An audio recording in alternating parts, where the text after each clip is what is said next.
Hello students, today we are going to discuss the regulation of gene action. Now we have seen that all our cells have 46 chromosomes, clear, but in various locations they are acting differently. Like when there's in skin, they are certain set of genes are acting, are in functional, and they are producing this skin and all.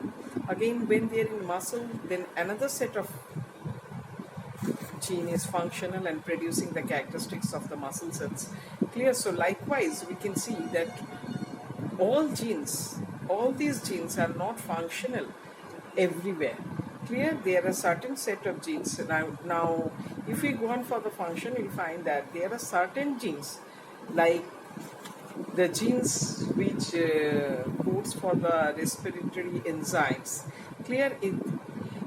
These genes are functional in all cells, so these are called housekeeping genes.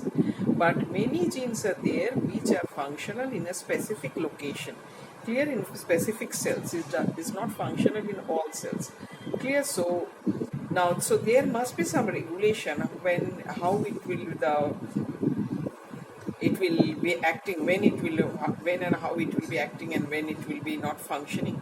Clear? So it is a very complex process, obviously, but we will have a certain glimpse, especially on the prokaryotes.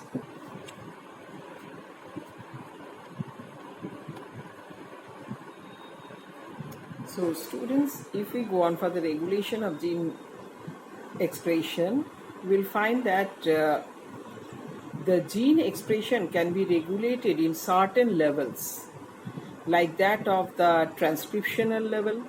Clear? Because in transcriptional level, if DNA to RNA formation does not occur, so what will happen? There will be no HNRNA. So this regulation is in the level of HN. So this level of regulation, clear, the transcriptional level of regulation is in the,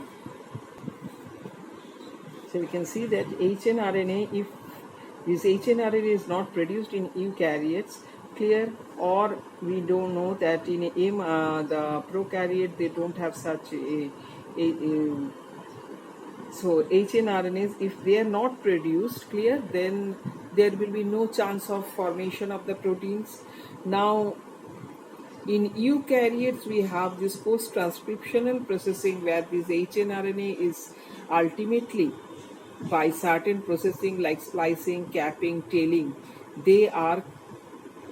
therefrom the mRNA is produced. So if this is not happens, clear, this does not happen, so mRNA will not be produced, and if mRNA is not be produced, then there will be no protein synthesis. Next is the translation level. That means mRNA, suppose this HNRNA has been produced and that has been post-transcriptional processing after it has been formed mRNA. Now what can happen? This translation, that is formation of protein from the mRNA may not happen, and it can stop the formation of the enzyme. Clear? So that is in the translational level. Now this translational level in prokaryotes, it is directly in the translational level will be regulated, but in eukaryotes, before translation, this mRNA has to move from the nucleus to cytoplasm. So if this movement is restricted, then also it will not be able to move from nucleus to cytoplasm, and as a result this protein synthesis will not occur. And finally, if it moves into the cytoplasm, then also if the translation does not occur, so there will be no formation of enzyme. So in eukaryotes we have these 4 levels of regulation, that is transcriptional level, post-transcriptional level, transport of this mRNA to the from nucleus to cytoplasm, and finally the translational level. But in prokaryotes we don't have such, because in prokaryotes mRNA has not to move from nucleus. Clear? So it does not have some elaborate post-transcriptional level. So in prokaryote, basically the transcriptional level and translation level, these are the basic levels where the regulation of the gene expression is done. So next is the component. Jacob and Monod found the functional unit of gene expression, clear, is operon. Now functional unit of gene expression is operon. Operon is the regulates, clear, it contains the regulatory gene, it contains the structural gene and acts as a functional unit of gene expression. Now what are the components of operon? If we see, at first we will find there the regulated gene. Regulated gene, it is also called I gene. It actually produces a repressor, a protein called repressor. Through mRNA, it produces a protein called repressor.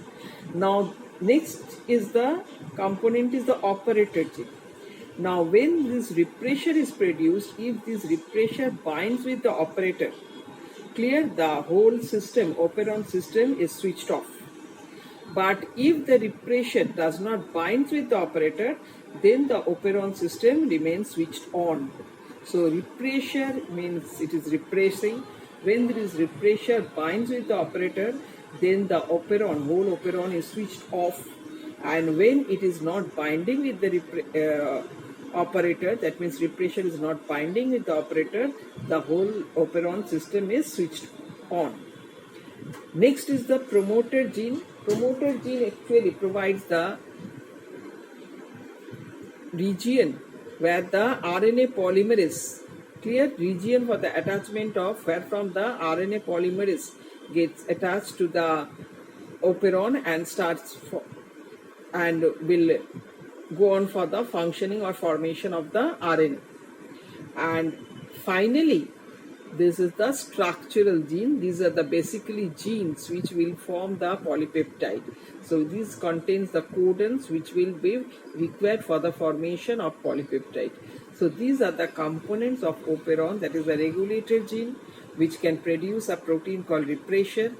Operator gene, if this is the region where the repressor is received. If repressor is there and operator receives it, the whole operon is switched off. And if repressor is not there and operator is not receiving it, then the whole system is switched on.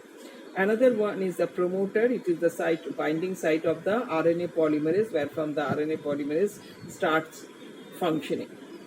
And this is the last is the structural gene. This is the basically the genes coding for the proteins which we require for the gene expression. Now, if we go on for the type of operon, you will find there are two types of operon: inducible operon and repressible operon. Now, in this inducible operon, this operon remains switched off until and unless an inducer comes. Until and unless an inducer comes, clear, the operon remains switched off. So when the inducer comes, it binds with the repressor, then only the operon starts acting. Now, and another is the repressible operon, where the operon actually remains functioning throughout. It only gets switched off when the product which is forming due to this operon, clear, the genes in this operon, ultimately reaches a threshold value.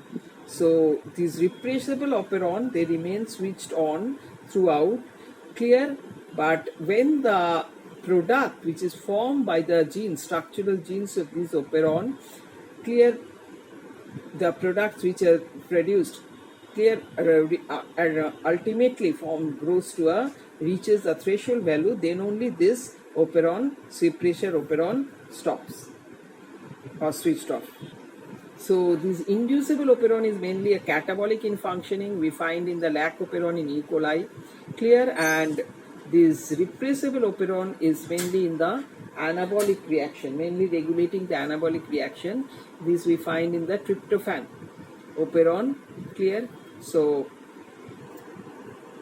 now we are going to discuss a particular operon, that is lac operon. Lac operon is an inducible operon which we find in the prokaryotes like E. coli. Clear? Here normally the operon remains switched off, and only when the inducer comes in the medium, then only the operon acts. Clear? Or switched on. The operon is switched on. So here in lac operon, the inducer is the lactose. We know lactose is the inducer, and this operon is mainly contains the structural genes which produces the enzymes for breaking down of lactose, so that the bacteria can utilize the glucose or galactose, clear, which has been produced by the breakdown of lactose as a source of their energy for as a substrate of their respiration. So lac operon is an inducible operon. It is found in the prokaryotes, and here the inducer is the lactose, and it contains several genes which breaks lactose, clear, into glucose and galactose. In fact, this glucose is used as an energy source for their respiration. And so let us discuss how it is switched on and switched off. So if we go on for the lac operon, we'll find the components are, first of all, the regulator gene which produces the repressor, then a promoter gene which is the binding site for the RNA polymerase which will produce the respective RNAs from the structural genes. Next is the operator gene which is the site for the receiving the repressor, and last is not the least is the structural genes. Now structural genes, we already discussed that here the structural genes will produce certain enzymes which will mainly be used, mainly meant for breakdown of lactose, clear? So structural gene is mainly meant here for breaking down of lactose into glucose and galactose. Now, so the main enzyme here is the main gene is the beta galactosidase, which helps in breakdown of lactose into glucose and galactose. Next is the permease. Permease, this is the gene is called LAC-Y, clear? It helps produces the enzyme which helps in entry of the lactose within the cell. Now beta galactosidase, the gene here is LAC-Z, clear? Helps in the production of this beta galactosidase which is produced by the gene LAC-Z. It breaks down lactose into glucose and galactose. Permease is the enzyme which is produced by the gene LAC-Y. It helps in entry, it regulates the entry of lactose in the cell. And last is the transacetylase, clear, which is produced by the gene LAC-A, is mainly transfers the acetyl group, is mainly meant for transfer of the acetyl group. Now at first we will find that how it remains, because normally it remains switched off. So how it remains switched off, you can see here, this is the I gene or regulator gene. It is producing an mRNA which produces an protein called repressor. Now repressor has certain binding sites, clear? Repressor when produced, it is received by the operator, clear? So it binds with the binding site of the operator, and as a result the promoter, which is here, when receives the RNA polymerase, it cannot proceed to the structural genes and the whole system is switched off. So at first regulator is producing certain mRNA which produces certain protein called repressor. This repressor now binds with the operator, and as a result the RNA polymerase which binds with the promoter cannot proceed further to produce the mRNAs from the structural genes like LAC-Z, LAC-Y and LAC-A. So as a result the whole system remains switched off. But now what will happen when the lactose come in the medium? Now when there is lactose in the medium, we know that lactose is the inducer here. Lactose binds with the binding site of the repressor, and as a result, as the binding site of the repressor are already bind with the lactose, clear? So this repressor cannot bind with the operator, and so operator cannot receive this repressor, as this, wherever the binding sites of the repressor is already there, the lactose is there in the binding site, so it cannot bind with the operator, and so the RNA polymerase when binds with the promoter, it can easily move into the structural genes like LAC-Z, LAC-Y and LAC-A and produce the respective mRNAs, clear, for beta galactosidase, parmase, and transacetylase. And now, so it becomes the operon, lac operon is now functional. So I think all of you have understood the thing. So I'm repeating once again, when I gene produces a repressor, we know. This repressor normally when it's switched off, it binds with operator, but when there's lactose in the medium, this operon system is to be switched on. So lactose now acts as inducer, it binds, it acts as an inducer and helps the system to be switched on. So lactose now binds with the repressor, and as a result, this repressor, the binding site is already blocked with the lactose, so it cannot bind with the operator. So as a result, the operator is free now. Now the RNA polymerase, when binds with the promoter, it can easily move to the structural genes, and therefore it can produce the respective mRNAs, clear, which will ultimately break lactose to glucose and galactose. So this is all about lac operon. I hope you all have understood.